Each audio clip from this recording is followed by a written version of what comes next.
지난 주일에 그 뉴스 보도를 보니까 한려수도 국립공원이죠. 그 해상에 얼마나 쓰레기들이 이렇게 육지로 밀려오는지 1년에 1,070톤 정도 쓰레기를 치운다고 해요. 그럼 이제 쓰레기를 다 치우느냐? 그것도 아니고 그냥 이 바닷가가 치운 것이 쌓여져 있는 거예요. 근데 문제는 매일 계속적으로 쓰레기가 밀려온다는 겁니다. 쓰레기를 치울 곳도 없고 계속적으로 밀려오니까 어떻게 감당이 안 되는 거예요. 이것을 볼 때 남해 바다가 쓰레기로 가득 차 있는 거죠. 남해뿐만 아니라 서해, 동해도 마찬가지예요. 바다가 쓰레기로 가득 차 있다 하는 겁니다. 육지는 말할 것도 없고 바다도 쓰레기로 가득 차 있는 바다가 되었다. 사람이 머문 자리, 쓰레기 더미를 이룹니다. 삶의 어두운 그림자이죠. 여러분, 이 배달 문화로 버려지는 포장지, 박스, 스티로폼 이러한 것들이 얼마나 많은지 모릅니다. 편리함은 좋은데 그 이면에 어두운 그림자가 있는 거죠. 근데 빛보다 어둠의 그림자가 짙게 깔린다면 사실 빛이 필요하겠습니까? 성경은 끊임없이 빛의 세계를 노래하는데 빛의 세계와 가장 어울려 주거를 이루고 있는 곳이 어디에 있는지 아십니까? 전주입니다. 전주 살면서도 모른다니까요. 근데 이 전주에서 빛의 세계와 가장 어울려 주거를 이루고 빛의 세상을 만드는 곳이 어디냐면 여러분 사시는 용옥리나 유교리, 발단리, 솔레, 가리네로 여러 가지 그런데 말고 한옥마을입니다. 한옥마을. 마을이라기보다는 한옥이죠. 사람들이 한옥마을로 몰리는 이유는 뭐냐면 한옥이 좋다는 거예요. 보기도 좋고 불편함은 있어도 정말 이 한옥이 좋은 것은 이 한옥에는 햇빛을 소중히 여겨 활용하는 지혜가 담겨져 있다고 합니다. 햇빛의 미학은 채성 감각과 한지에 이어져 빛과 그림자라는 그 아름다운 모습을 우리에게 안겨줍니다. 근래에 이제 창호지가 나왔지만 전에는 이 문풍지를 한지를 이렇게 사용해 발랐다고 합니다. 저도 어렸을 때 기억이 나요. 이 창호지는 금방 이게 뚫려요. 그래서 손가락으로 탁 하면 이게 뚫리는 그 재미가 있어서 많이 이렇게 뚫었는데, 근데 이 한지는요, 절대로 풀먹은 이 한지는요, 아무리 손으로 해도 그게 뚫리지 않죠. 근데 이 한옥은 그 빛을 매우 잘 활용한 집이라고 합니다. 집안 구석구석 대청까지 빛을 끌어들여서 겨울을 나는데 큰 도움을 줍니다. 근데 여러분, 사람은 그런다고 해요. 무엇인지는 모르는데 그 자연의 절대적인 힘이 나를 보살펴주고 있다는 그런 느낌을 받으면 사람이 포근해진다고 합니다. 바로 봄, 여름, 가을, 겨울, 추운 겨울에도 따뜻한 햇빛이 나의 온몸을 포근히 감싸줄 때 그때 행복감을 느끼게 된다고 해요. 우리말에서 이 햇빛과 햇볕이 구분이 됩니다. 근데 서양에서는 그런 단어가 없다고 해요. 구분할 수가 없다고 해요. 햇빛이 좀 객관적이고 물리적인 것을 의미한다면 햇볕은 주관적이고 정서적인 그런 단어입니다. 볕을 쬐다라는 말에서 알 수 있듯이 온몸으로 햇빛을 받고 즐기며 감사하는 정서적 행위에는 빛이 아니라 볕이라는 거죠. 그러면 한옥은 뭔가? 그야말로 햇빛을 햇볕으로 살려낸 집입니다. 지붕과 벽, 기둥이 없으면 집이 안 되는 거잖아요. 그게 다 있어야 되잖아요. 근데 한옥에서는 햇볕이 없어서는 안 되는 그런 존재입니다. 한지 혹은 창호지를 이렇게 살려내는 것도, 멋지게 이렇게 만들어주는 것도 햇빛입니다. 그래서 이 창호지는 먼농 틀 때 청회색으로 시작해서 한낮에 밝은 미색, 그리고 석양에는 붉은색을 띠게 된다고 하죠. 그래서 이 창호지를 하늘색과 똑같이 만들어주는 것은 뭐냐면 햇빛입니다. 종이 재료인 이 창호지에 온기를 실어 감정을 자아내는 것도 햇빛. 피가 흐르고 온기가 통하던 이 종이가 한지 혹은 창호지였다고 합니다. 여러분 어떻습니까? 햇빛을 받으면 사람은 숨을 불어넣은 것처럼 대화를 나누고 싶은 그런 마음이 생긴다고 해요. 오래전 반투명이고 약해서 불리한 점이 많았던 이러한 한지나 창호지를 감히 창문을 막는 그러한 재료로 생각할 수 있었던 것은 햇볕을 실어보고 싶은 그런 마음이 있었기 때문이죠. 실어보니 좋았을 것이고 불편하긴 하지만 이 좋은 점을 떨치기 싫었을 겁니다. 그게 이제 한옥의 특징입니다. 여러분, 빛과 그림자라는 그런 말을 많이 들어봤죠? 그런 노래도 있고 뭐 그런 그룹도 있고 그런 영화도 있고 그런 연속극도 있고 그렇습니다. 근데 아주 적당한 빛과 그림자는 아주 멋진 모습을 우리에게 연출해 줍니다. 조명이 다 그런 거예요. 근데 강한 빛 뒤에 강한 어두움이라고 하는 것은요, 이게 좀 뭔가 조화가 되지 않아요. 여러분, 이제 캄캄한 산길을 갈 때 상향등을 비추는데 상대방도 이제 차를 타고 이렇게 서로 겹치는 부분, 서로 상향등을 켜고 딱 지나치면 갑자기 캄캄해지면 위험하잖아요. 한지나 창호지처럼 조화를 이루지 못한 그런 현 시대의 모습이 그와 같지 않은가 생각됩니다. 태양의 행성인 지구가 조화를 이루도록 하나님이 창조하셨는데 그 조화가 다 깨졌습니다. 아침마다 아무렇지 않다는 듯 천연스럽게 태양이 떠오릅니다. 낮이 되면 아주 강력하게 내리쬐는 빛으로 인해서 사람들이 힘겨워하고, 밤에는 더 강렬한 전기 빛 속에서 크고 작은 공장들이 계속적으로 돌아갑니다. 쿠팡과 같은 야간 작업하는 물류 창고에서도 어찌 보면 창문으로 들어오는 빛보다 훨씬 더 강력한 빛으로 창고 안이 환합니다. 사람들이 쉴 새 없이 움직입니다.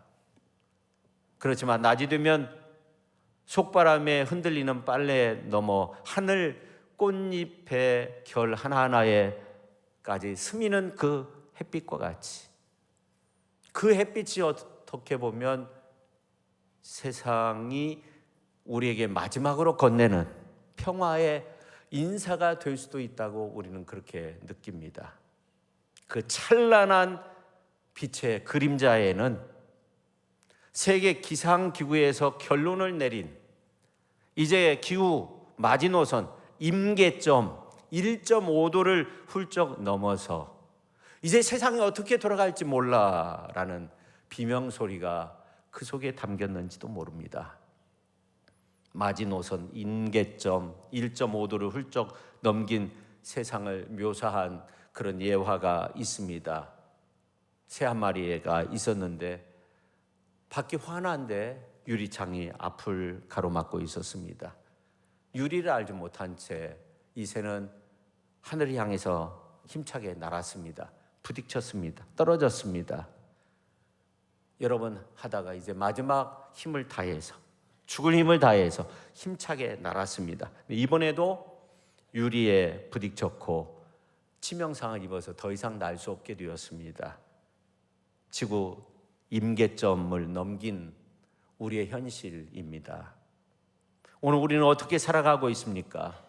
혹시 하나님이 우리 육안에 보이지 않는다고 우리 마음대로 세상을 날아보려고 하지는 않습니까? 새 육안에 보이지 않는 투명한 유리가 있듯 우리 육안에 보이지 않지만 분명 하나님의 세계가 있습니다. 오늘이 환경주일인데, 목요일이 세계 환경의 날인데, 우리 교단을 중심으로 맨 처음 우리 교단이 이제 이 환경주의를 정하고 지키기 시작했는데 42년이 되었습니다. 이제는 여러 교단들이 함께하고 있습니다. 전부 다는 아니지만 그동안 우리 교단은 창조 세계 회복을 위해 기도하고 실천하며 신앙이 일상으로 이어지도록 많은 애를 썼습니다. 올해 특별히 이제 그 환경주의 예배의 주제는 뭐냐면 창조 세계를 회복하는 녹색 그리스도인, 절망에서 희망으로입니다. 이 시대는 어느 때보다 절망이 현실이 된 시대입니다. 기후 위기, 생물 다양성의 붕괴, 전쟁, 불평등, 생존의 경계가 무너진 이 땅에서 우리가 어디에 서 있어야 되는지, 어떻게 살아야 되는지, 어떤 믿음으로 살아야 하는지 물어야 합니다. 이제는 바야흐로 절망에서 희망으로 일어서야 합니다. 우리가 함께 불렀던 찬양처럼 황무지가 장미꽃같이 피는 것을 보며 구속함의 노래와 함께 거룩한 길 다니는 그런 축복의 역사를 이어가야 합니다. 마른 땅에 샘물 터지고 사막에 물 흘러서 기쁨으로 찬송 부르는 그런 놀라운 역사가 저와 여러분의 삶 속에 가득해야 될 줄로 믿습니다. 그렇습니다. 우리가 사는 이 땅이 그야말로 밝고 빛난 영광으로 가득한 땅, 늘 봄과 같이 꽃이 피어 시들지 않고 우리 주의 영광이 비치는, 그리하여 주의 영광이 가득하여 그 영광으로 찬란한 축복의 땅이 될 수 있도록, 그 땅이 될 수 있도록 그렇게 아름다운 나라를 만들어갈 수 있는 저와 여러분 모두가 될 수 있기를 예수님의 이름으로 축원합니다. 저는 이 시대에 우리 크리스찬들에게 가장 알맞는 단어가 녹색 그리스도인이 아닌가 그런 생각을 해요. 한때는 이 녹색이라는 말이 좀 의식화된 그런 말로 여겨졌어요. 저 자신도 그래요. 근데 이제는 환경을 생각하고 절망의 어둠 앞에서 고개 숙이지 않고 희망의 불빛을 밝혀 녹색 세상을 비추는 믿음의 증인들이 되어야 합니다. 창조 세계의 회복은 더 이상 선택의 문제가 아닙니다. 이제 그것은 우리가 누구이고 무엇을 믿는지 증명하는 신앙의 본질이 되었습니다. 이 본질 앞에서 교회는 다시 녹색이라는 이름 아래 하나가 되어야 합니다. 구체적으로 일회용을 사용하지 말아야 되고, 만약 그런 것이 있으면 정말 오래 사용해야 됩니다. 비닐 컵이 있으면 정말 오래 사용할 수 있어야 되고, 분리수거할 수 있어야 되고, 종이컵도 되도록이면 오래 사용해야 합니다. 그리고 예배 교육 속에서 생활과 실천의 자리에서, 지역과의 연대 속에서, 다른 교단과의 연대 속에서 생명 살리기 위한 길을 찾아야 되고 우리가 함께 걸어가야 합니다. 더 이상 절망이 우리의 마지막 언어가 되지 않도록 교회가 생명 살리는 공동체의 이름으로 다시금 일어설 수 있어야 합니다. 여러분, 희망은 선언이 아닙니다. 희망은 실천에서부터 시작되어야 합니다. 이제 우리는 창조의 질서가 회복되고 상처 입은 피조물들이 다시 노래하는 그날을 꿈꾸어야 합니다. 그 꿈을 향한 첫 걸음을 우리가 내디뎌야 합니다. 생명 살리는 그리스도인, 이 땅 곳곳에 더욱더 많아질 수 있기를 예수님의 이름으로 축원합니다. 인류는 불을 사용하는 법을 알아낸 이후에 그 다음에 문명 생활로 들어갔다고 해요. 그 후 태양열, 석탄, 석유, 전기, 가스, 그리고 7번째가 원자력, 제7의 에너지인데, 최근에 원자력을 통해 얻어지는 에너지에도 여러 가지 후속의 문제들이 따라서 최근에는 수소가스를 이용하는 그러한 노력이 활발합니다. 지구의 임계점을 넘은 그 상태에서 정말 절실한 에너지원이 어디에 있느냐? 저는 수소라고 생각해요. 왜냐하면 이 수소는 이산화탄소를 먹어요. 그리고 물을 배출해요. 이산화탄소로 인해서 온도가 높아지는데 1.5도가 이상 훨씬 더 높아졌는데 이제 어떻게 될지 모르는 그런 상황 속에서 가속적으로 올라갈 수밖에 없는 그런 상황 속에서 이 수소는 이산화탄소와 결합을 해가지고 물을 배출하고 또 물을 전기분해하면 수소가 나오고 얼마나 좋은 에너지원입니까? 우리는 너무나 안일하게 대응하고 있어요. 생명에 대해서도 생명을 유지하고 건강한 삶을 사는 데에도 그렇습니다. 요즘 지구상에서 벌어지는 일들을 보십시오. 전쟁으로 인해서, 해일로, 고온으로 인해서, 지진으로 인해서 무서운 세상이 되었고 알 수 없는 이 바이러스 때문에 얼마나 많은 사람들이 죽어갑니까? AI가 조류독감이 이렇게 발생하면 뭐 오리 다 수만 마리 한꺼번에 살처분해요. 구제역이 생기면 돼지 그대로 땅속으로 들어가요. 소도 마찬가지예요. 산채로 땅에 묻는 경우도 있더라고요. 죽이기가 어려우니까 먹거리 땅이 썩어가고 있어요. 요엘 선지자는 이러한 모습을 2400년 전에 이런 말로 선포했습니다. 슬프다 그날이여, 여호와의 날이 가까웠나니 곧 멸망같이 전능자에게로부터 이르리로다 그랬습니다.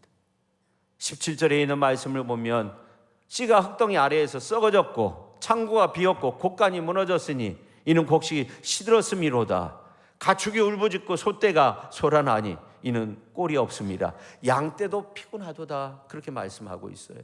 오늘 이제 요한계시록에 있는 말씀을 보면 8장과 9장에 있는 말씀을 보면 이 종말의 때 어떤 일이 발생한 것인가에 관한 이러한 말씀들을 기록하고 경고하고 있는데 아주 끔찍한 그런 내용들이 기록되어 있습니다. 근데 우리 인간들은 이러한 문제에 대해서 너무나 소홀하게 생각하고 있다는 겁니다.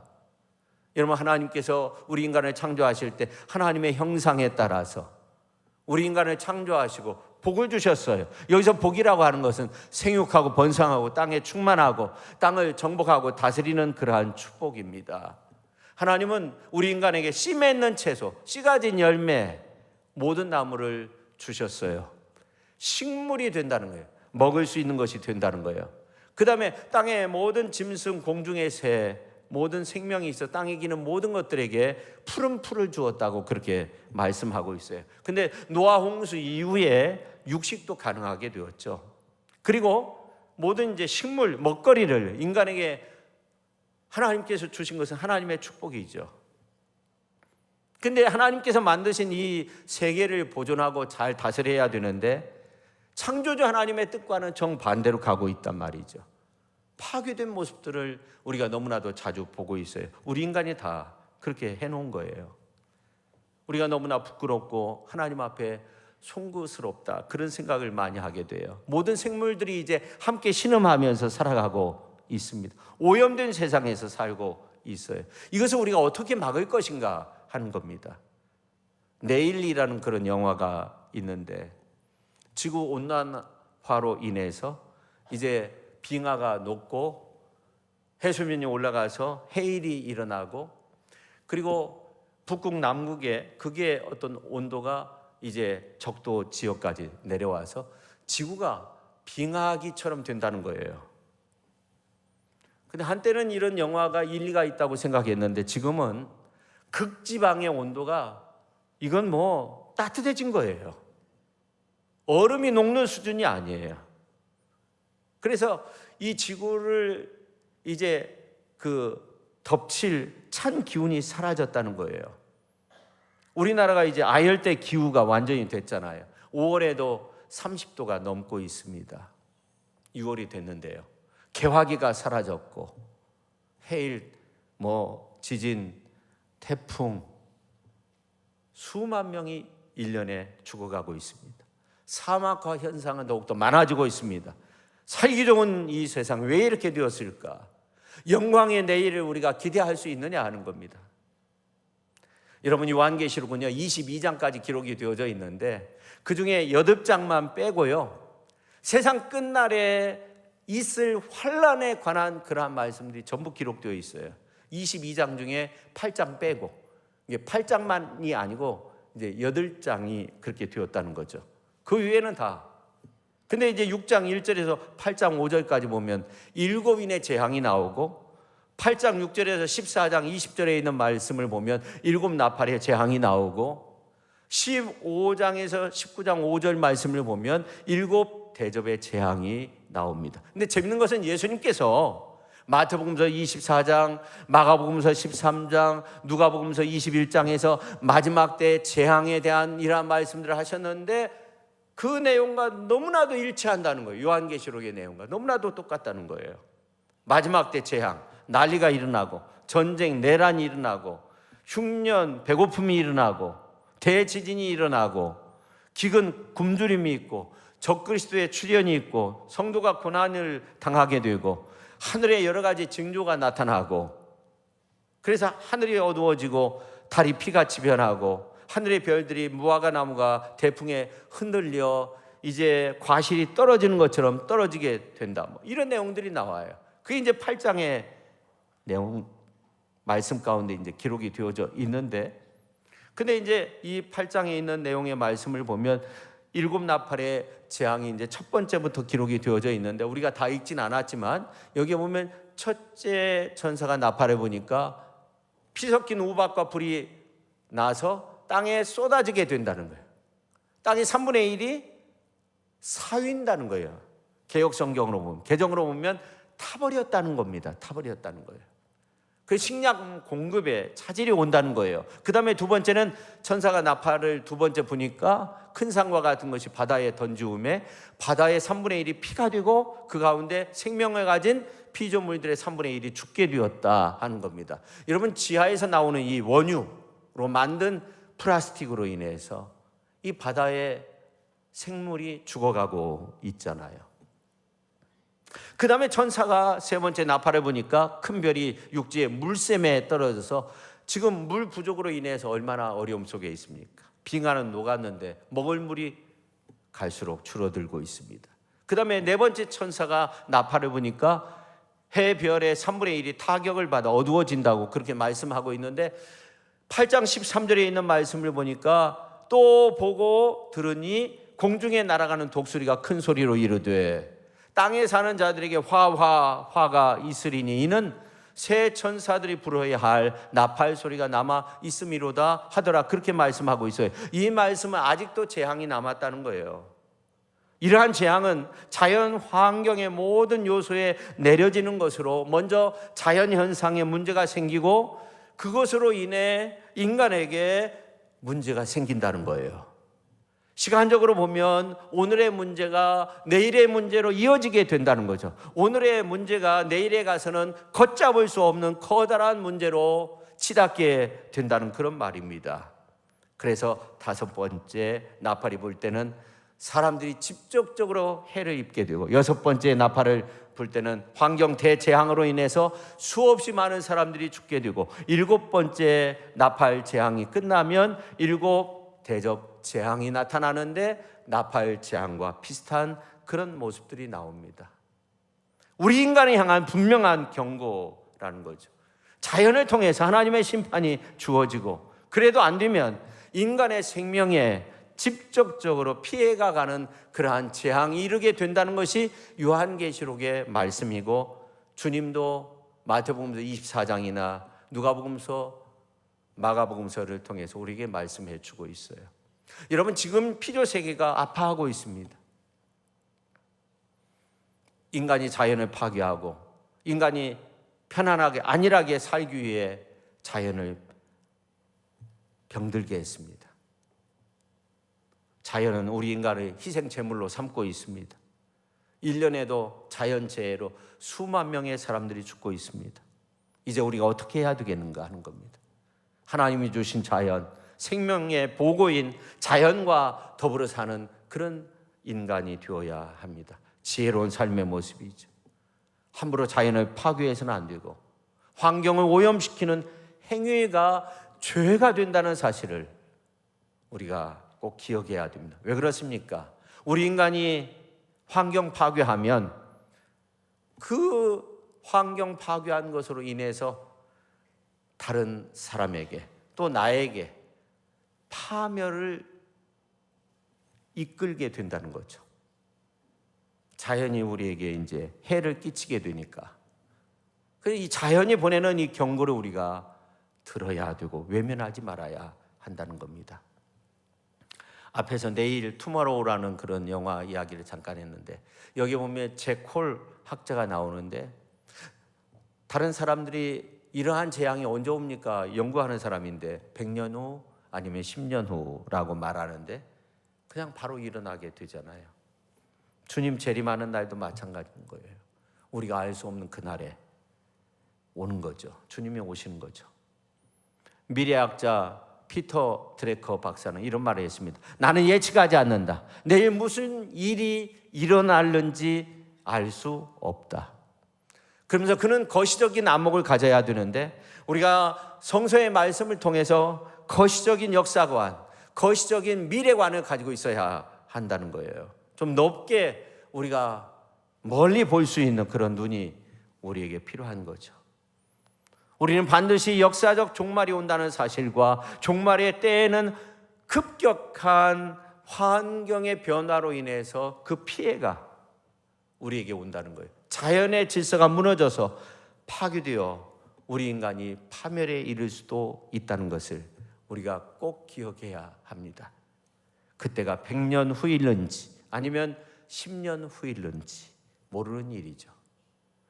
다만 우리가 경각심을 갖고 하나님을 경외하며 하나님이 인간에게 선물로 주신 이 피조 세계를 잘 관리해야 하는 거죠. 하나님이 주신 에덴 동산, 하나님이 주신 그 선물을 잘 사용하면 축복이지만 잘못 사용하면 재앙이 되는 거죠. 여러분, 생명 살리는 일을 행할 수 있기를 주님의 이름으로 축원합니다. 생명을 사랑해야, 생명 살리는 일이 하나님의 축복을 받는 일입니다. 우리가 잘 아는 이야기 가운데 그런 이야기가 있잖아요. 아이하고 엄마하고 대화를 하는데 이 아이는 내일이 무언가를 몰라요. 그래서 엄마 내일이 언제야? 그러니까 아이가 그렇게 물으니까 오늘 밤이 지나야 내일이 와. 그렇게 대답을 한 거예요. 다음 날 오늘이 그날이야? 그러니까 엄마가 다시 오늘 밤이 지나야 내일이 와. 그 다음 날도 역시 똑같이 대답을 했습니다. 이 아이가 어떻게 생각하는지 아시죠? 우리에게는 내일이 없다. 그렇게 생각했다는 거예요.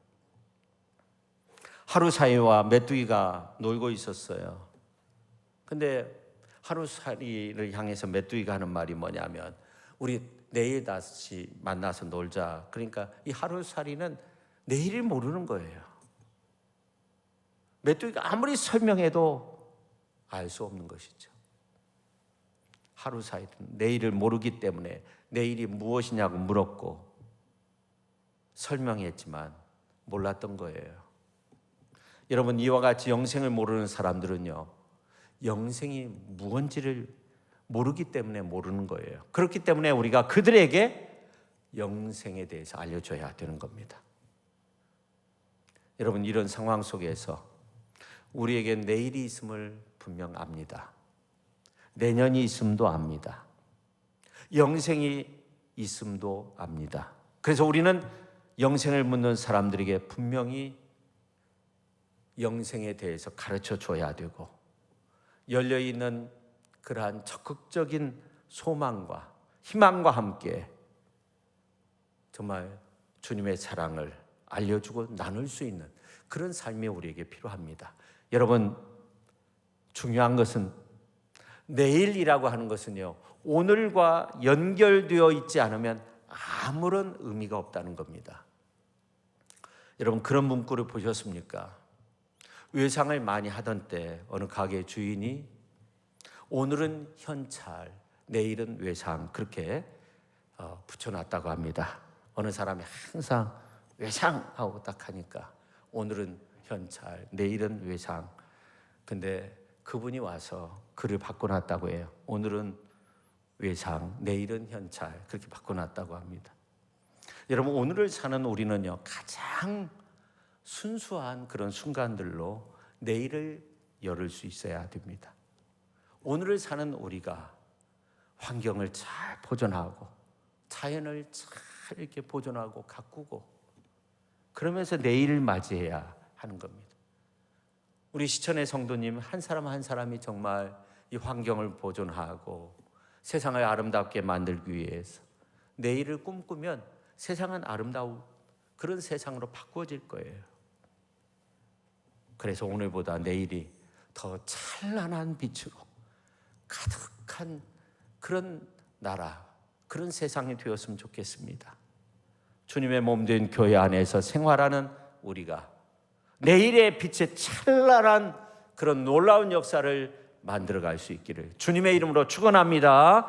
그래서 우리가 사는 이 땅이 그 밝고 빛난 영광으로 가득한 그 땅, 그야말로 썩어짐에서 해방돼 가지고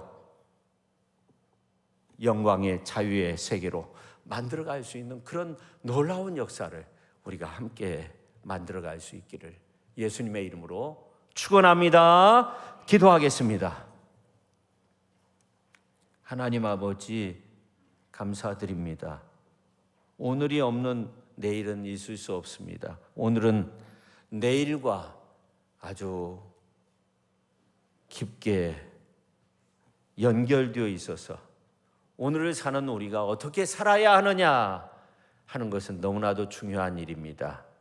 오늘을 사는 우리가 내일을 위해서 환경을 보존하고 자연을 잘 가꾸고 만들면서 그렇게 살아서 내일을 아름답게 꿈꿀 수 있게 하여 주시고 내일의 세상 사는 많은 사람들이 행복한 세상 속에서 살아갈 수 있도록 주님 도와 주시옵소서.